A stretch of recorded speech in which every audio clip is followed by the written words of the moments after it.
Welcome to the mystery. Maybe you do not know. I am Maria. Wish you a good day. Eusapia Palladino, Callist's soul controversial in the scientific world. European scholars cannot explain the callings of Eusapia Palladino, who is thought to be able to communicate with the dead.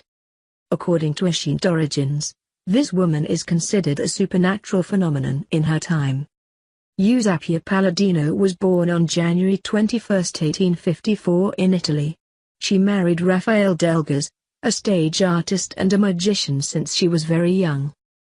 Many people think that she has learned a lot from the special abilities of her first husband. Later, she married Francesco Niola, a merchant. At that time, many people doubted her ability. They say that is just a magic trick. In the course of communication with the dead, she often makes a table fly in the air. Even so, her soul calls were crowded with viewers, who believed her special abilities. Palladino's reputation began in Poland. She came to this country for the first time and stayed from November 1893 until January 1894 at the invitation of psychologist Julian Akerowicz. Here, she has the opportunity to familiarize Polish writer Bolesław Prus. He attended many of Palladino's soul calls and praised her in the press. Later, she was also the inspiration for his writing of the Pharaoh novel. The second time she returned to Poland was in 1898.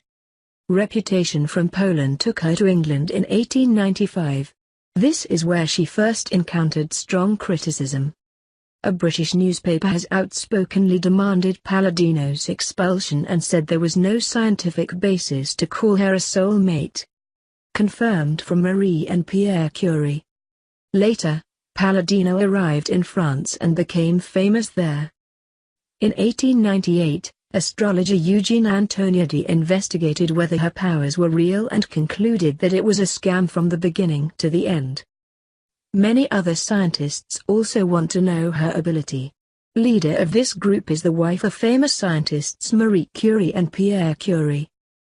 The first meeting took place in 1905 not only with the Curie couple but also with other scientists such as Charles Richet, Henri Bergson, Jacques-Arsène d'Arsenval, William Crookes, Jean Perrin, Luigi Rogers-Guy, and Paul Langevin.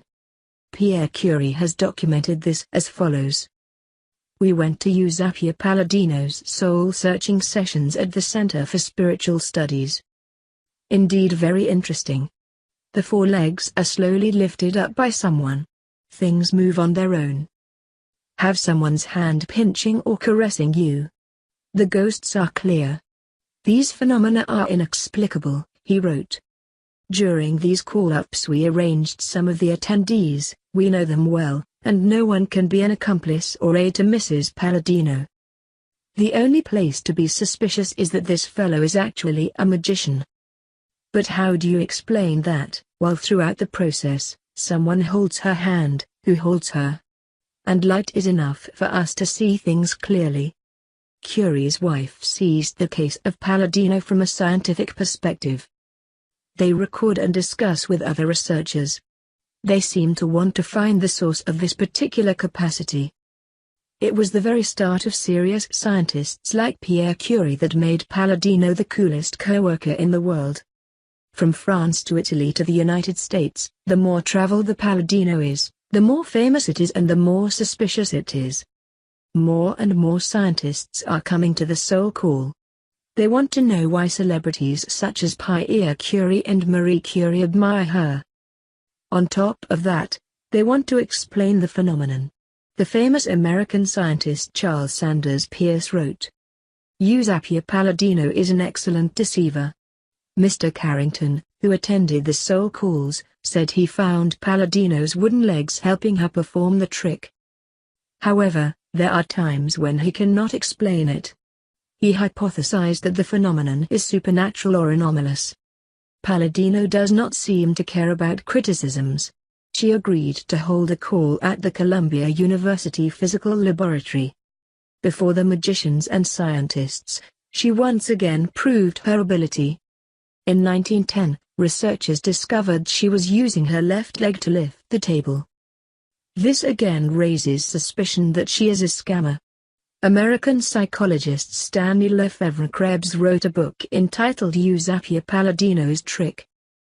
Meanwhile, many people confirm that they can talk to their deceased relatives through Palladino.